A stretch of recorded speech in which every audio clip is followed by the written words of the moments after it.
जय श्री कृष्ण माऊली.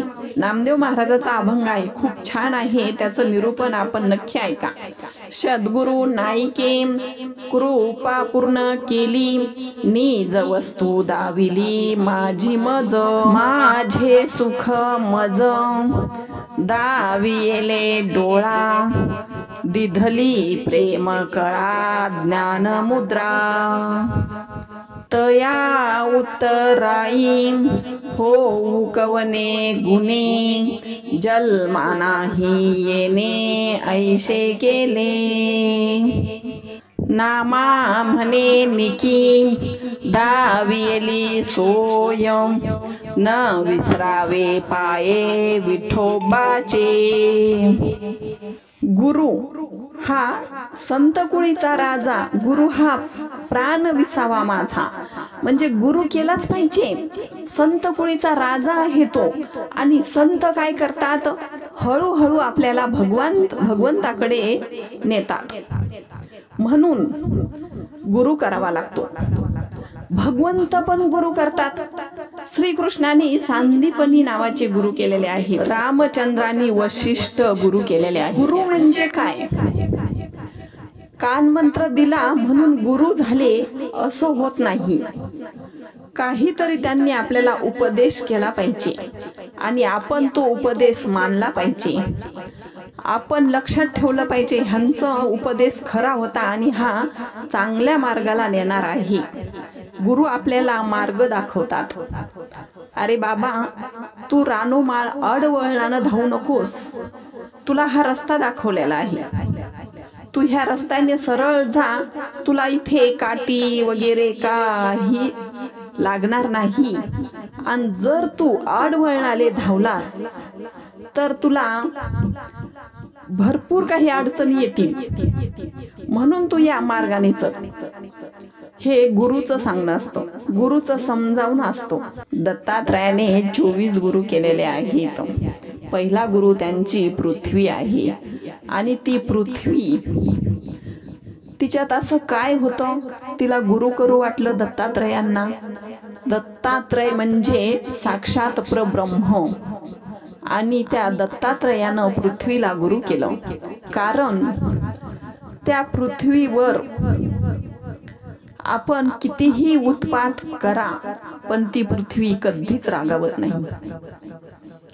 तिला खोदलं तरी पण ती म्हणत नाही तू मला एवढा खड्डा का केलास, नाही म्हणत.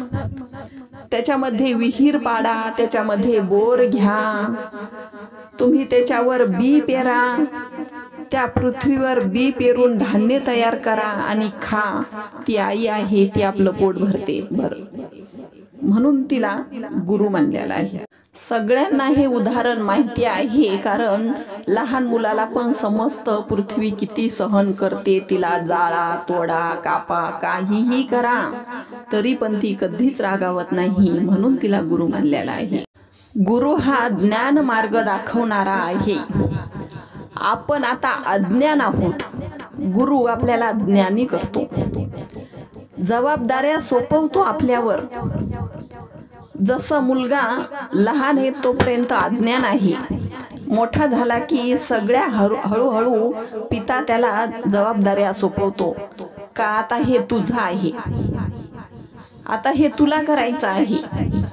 तसं गुरु हळूहळू सगळं आपलं ज्ञान, आपलं सर्वस्व सगळं शिष्याला देतो. का आता तू माझ्या जागेवर तुला उभं राहायचं आहे. आणि निज वस्तू दाविली माझी मज. जी निज वस्तू कोणती आहे हे गुरु सांगण्याचा प्रयत्न करतो. जेव्हा गोपिका, उद्धव आले होते गोपिकांना समजवण्यासाठी. गोपिका सगुण भक्तीत डुबल्या होत्या. त्यांना निर्गुण भक्तीचं थोडंही लवलेश माहिती नव्हता. म्हणून उद्धव गेले. 6 महिने राहिले आणि त्या गोपींना हळूहळू ज्ञान मार्ग शिकवण्यात आला.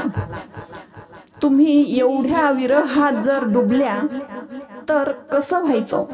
तो भगवंत आहे, तो परमेश्वर आहे, तो सगळीकडे आहे, पाय टाकायला पण जागा नाही. आणि तुम्ही एवढा विरह का करता त्याच्याविषयी? तुमच्या जवळच आहे, तुम्ही हाक मारा, तुमच्याकडे तो लगेच धावत येईल, असं उद्धव सांगत होते. त्यांना एकदम जमलं नाही हे ज्ञान सांगण्यासाठी, कारण त्यांच्याकडेच एवढं ज्ञान होतं का त्या ऐकून घ्यायलाच तयार नव्हत्या. म्हणजे भक्ती प्रेमात एवढ्या वेड्या झाल्या होत्या, त्या उद्धवाचं ऐकून घ्यायला तयारच नव्हत्या. म्हणून उद्धवाने हळूहळू सांगत गेले, तेव्हा त्या गोपिका शांत झाल्या. असा उल्लेख नाहीये का उद्धवाने पण ज्ञान सांगितलं, पण खरं ज्ञान उद्धवाने पण सांगितलं. उद्धवाचं पण त्यांनी घेतलं आणि त्यांचं उद्धवाने घेतलं. माझे सुख मज दाविले डोळा, दिधली प्रेम खळा ज्ञान मुद्रा. ही जी ज्ञान मुद्रा आहे ती आपल्याला समजली पाहिजे. जीव आणि शिव हे दोन्हीचं ऐक्य झालं पाहिजे. एवढी भक्ती मार्ग आणि परमार्थ केला पाहिजे. तर हे गुरुकडूनच शक्य होतं. गुरु आपल्या बोटाला धरतो आणि दाखवतो, तो बघ परमेश्वर, आणि त्याच्यात तुला विलीन व्हायचं आहे. तया उत्तराई व्हावे कवन्या गुणे, जन्मा नाही येणे ऐशे केले. सद्गुरु सांगतो तुला त्याच्यात विलीन व्हायचं आहे, मग तुझं तू बघ कसं जायचंय ते. म्हणून त्याची उत्तराई आपण होऊ शकत नाही सद्गुरूची. त्यांचे अनंत उपकार असतात आपल्यावर, त्यांचं ऋण आपण फेडू शकत नाही. त्यांनी भगवंत आपल्याला बोटाला धरून दाखवलेला आहे, बाळा तुला तिथपर्यंत जायचं आहे. नामा म्हणे निकी दाविली सोय, न विसरावे पाय विठोबाचे. नामदेव महाराज म्हणतात, आमच्या सद्गुरूनं निकी सोय दाखवलेली आहे, निकी वाट. निक काय हो? म्हणजे त्याच्यात कुठलाच मिसळा नाही. आपलं हे शरीर आहे, त्याच्यात सगळे यांना आपण भरलेलो आहोत. काम, क्रोध, मद, मत्सर वगैरे सगळं, दंभ, अहंकार, सगळं काही त्याच्यात आहे. पण त्यांना तुम्ही साफ करा, त्यांना तुम्ही फेकून द्या आणि एकदम स्वच्छ मंदिर करा आणि त्याच्यात भगवंताला बसवा.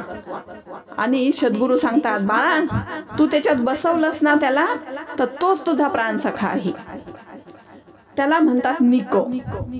पण आपल्याकडून निक होतच नाही. आपल्या सगळंच आहे, काम, क्रोध, मद, मत्सर, दंभ, अहंकार हे आपण फेकून देत नाही. लोभ, माया, मोह सगळंच काही भरलेलं आहे त्याच्यात. म्हणून निक्क व्हायचं असेल तर ह्यांना सगळ्यांना फेकून द्यावा लागतो, तेव्हा माणूस निक्क होतो. आणि मग सद्गुरू म्हणतो, बाळा तो बघ त्याचे पाय पांडुरंगाचे, आणि तू त्याचेच पाय आठवून बस.